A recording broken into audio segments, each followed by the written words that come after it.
The next 10 videos of this series are going to focus on the traditional political parties that governed most of Latin America in the mid-19th century.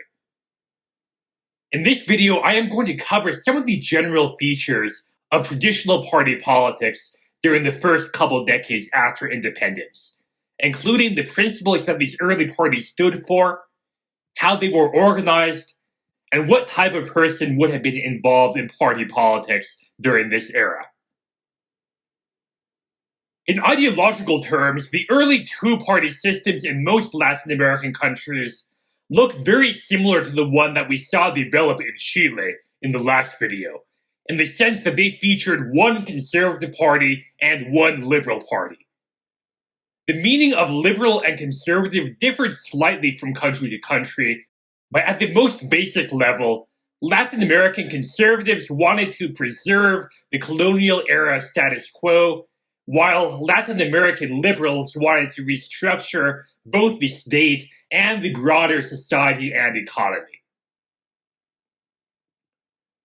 By far the most important policy cleavage separating liberals from conservatives in 19th century Latin America concerns the Catholic Church. Should the Church retain its traditional privileges, its property, and its influence in politics, and should Roman Catholicism remain the official religion of the state? For conservatives, the answers to these questions are yes and yes.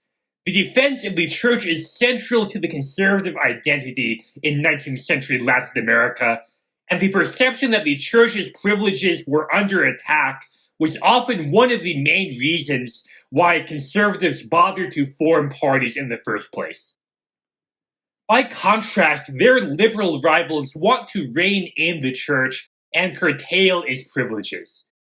Liberals are not necessarily opposed to organized religion per se, but they do favor a more secular state, and they feel that the 19th century Catholic Church has far too much control over parts of social and political life that ought to be the sole domain of the state.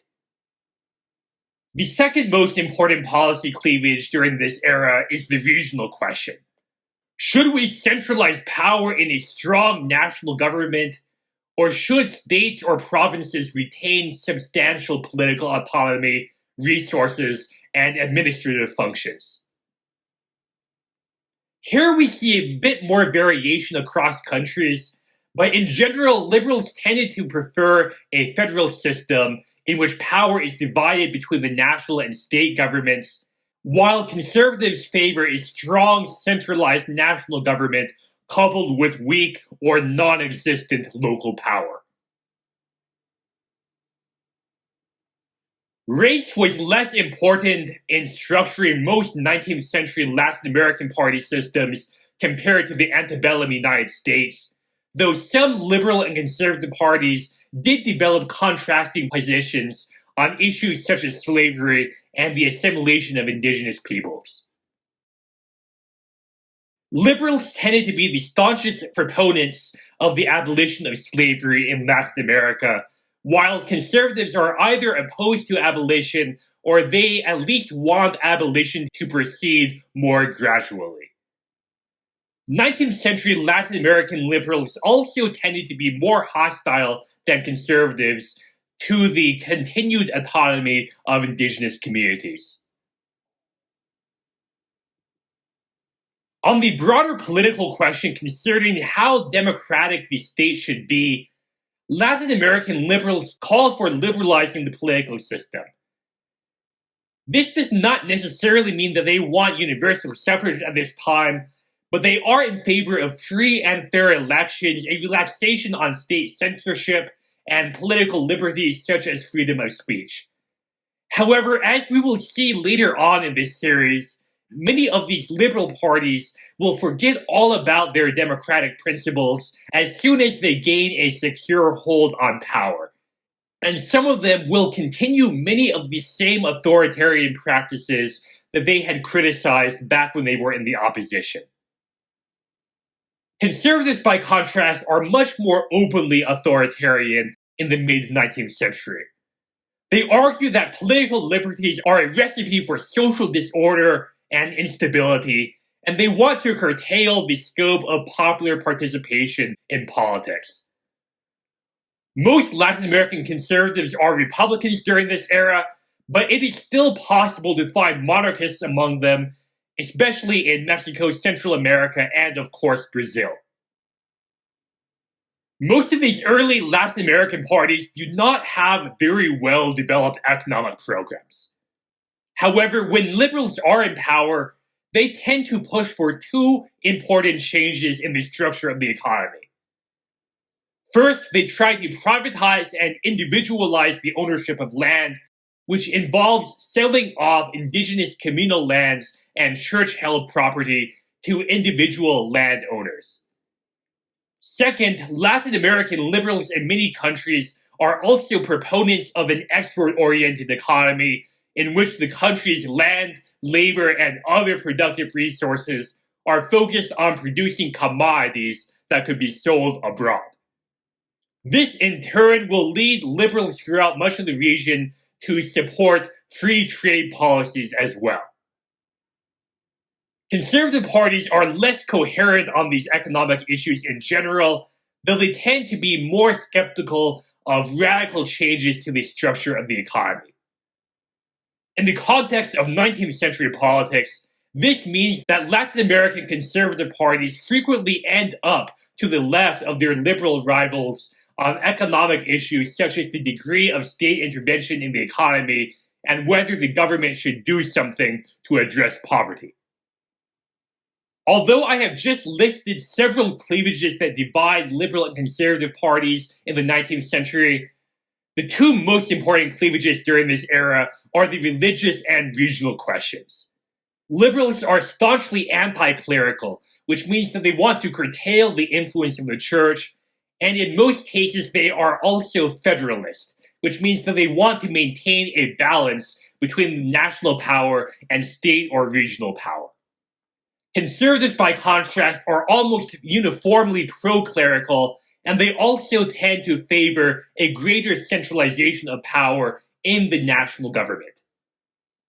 This type of liberal conservative party system is the prevailing pattern across most of Latin America in the 19th century, but there are already two major exceptions to this pattern by the 1850s.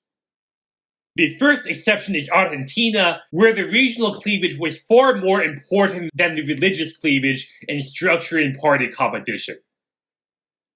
Argentina's Unitarian Party wants state power to be centralized in a strong national government based in Buenos Aires, while the Federalists favor provincial autonomy and a very weak national government whose role is mostly confined to overseeing foreign policy.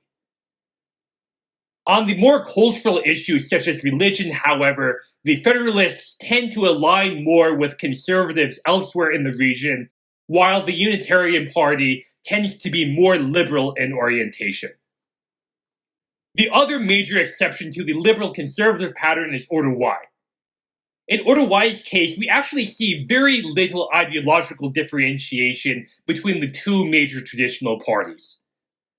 Both the Blanco and Colorado parties occupy roughly the same ideological space during the 19th century, and they are also internally ideologically heterogeneous, which means that their members hold a wide range of different ideological views. The Blanco Party member and president Bernardo Berro attests to the non-ideological nature of Uruguayan party politics. He says the Blanco and Colorado parties aren't differentiated by ideology, nor by class, nor by social condition. Their composition and political principles are identical. Their division is entirely personal, or it corresponds to the persons that comprise them. They are not fighting over doctrine or incompatible political systems, but rather to acquire the power to dominate or to prevent the other side from acquiring the power to dominate them. In other words, this partisan conflict that Uruguay keeps facing isn't really about policy or ideology. This is purely a matter of who holds power and who doesn't. So far, we have covered the ideological structure of Latin America's traditional parties. And now I want to talk about how they were actually organized. Some of these traditional parties will eventually adopt formal party structures that are codified in their official party statutes. But this does not really start happening in Latin America until the 1870s. In the meantime, it is more accurate to think of these early traditional parties as extended social networks. These early parties do not yet have official structures like conventions or national directories or local offices. They are largely informal groupings that are bound together through a series of friendship, professional, and marriage ties between elite politicians, along with other elite families who may not be interested in holding elected office themselves, but who may provide much of the financial backing that gets one of their friends or allies elected to Congress. These elite social networks form the core of Latin America's early traditional parties. However, electoral politics is a dirty business, and many of these land-owning aristocrats and businessmen are far too proud to engage in it directly. So many politicians outsource their electioneering work to a series of local brokers and agents who tend to come from much more humble backgrounds. Some of these campaign workers may even organize themselves into a political club for the purpose of coordinating their electoral work. Most of these early political clubs are very short-lived, and they are disbanded as soon as the election is over, but they do at least serve as an important entry point into party politics for non-elite citizens. Many parties in this era also have some sort of partisan newspaper that is owned by a particular elite family and which openly supports the family's party. Like the political clubs, these partisan newspapers help expand the party's appeal beyond the core network of elite politicians, and they also play a role in sharpening and reinforcing these early partisan identities. Latin America's early traditional parties are sometimes referred to as elite parties because economic elites were the party's core constituency or the primary social group that these parties represented. However, the elite in post-colonial Latin America is not a monolithic class. Instead, many of these early parties are coalitions of several different elite groups, including urban business interests such as merchants, bankers, and small-scale industrialists, large landowners or latifundistas, and senior military officers. Most of the people who hold elected office in Latin America during the mid-19th century tend to come from one or more of these three elite groups. Parties during this era also rely on the support and labor of various people from less affluent backgrounds, such as members of the emerging middle class, small farmers and ranchers, and sometimes even urban artisans.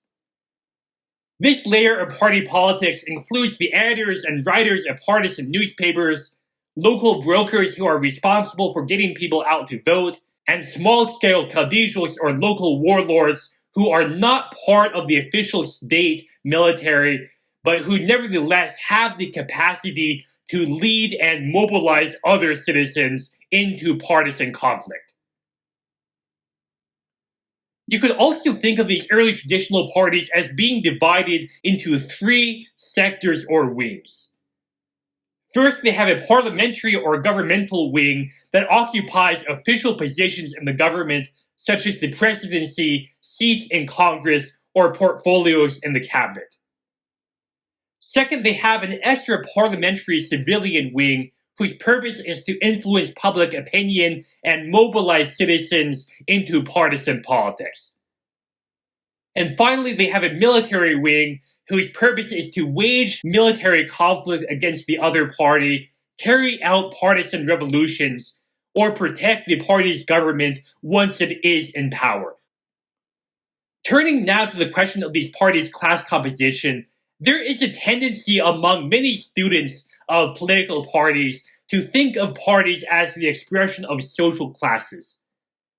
Especially in scholarship written on Latin American parties in the 1950s and 60s, conservative parties are often described as the party of the landed aristocracy, while liberal parties are seen as the party of the emerging bourgeoisie and the professional middle class. This largely aligns with the class patterns observed in 19th century party politics in Western European countries such as Imperial Germany and Great Britain. However, in the case of 19th century Latin America, this view that rival parties represented distinct elite groups is greatly overstated. Instead, Latin American liberal and conservative parties tended to contain a very similar coalition of elite groups that spans both urban and rural areas. For example, this table shows the percent of congressmen from Chile's liberal and conservative parties who fell into different occupation categories. As we see from this table, there are very few differences in the class composition of these two elite parties. In both parties, around 30% of their elite members were landowners, around 20 to 30% were merchants, 7% were industrialists, and around 75% held some sort of professional degree, like a law degree or a medical degree. If anything, landowners were slightly more prevalent in Chile's Liberal Party than in the Conservative Party, which is the opposite of the class pattern that mid-20th century scholarship tended to assume. In most countries, it is misleading to identify the early parties with a single elite subclass such as large landowners. What makes a person a liberal or a conservative during this era often has very little to do with their occupation or the source of their wealth. And these cleavages are instead mostly about culture and religion rather than class. In post-colonial Latin American society, the economic elite was predominantly white. So the elites who founded the early traditional parties in Spanish America tended to be criollos, or people of Spanish descent who were born in the American colonies. Nevertheless, the early parties were not completely closed to Latin Americans of African and indigenous ancestry, and some people of color often rose to prominent positions in these early traditional parties. For example, two of the leading figures in Mexico's Liberal Party were Vicente Guerrero, who had both African and indigenous ancestry, and Benito Juarez, who was born into an indigenous peasant family. Cases like these are still fairly exceptional in Latin America in the 19th century, but as a general rule, Latin American early traditional parties tended to be much more inclusive toward people from outside the white property-owning elite compared to the early parties of the United States and Europe.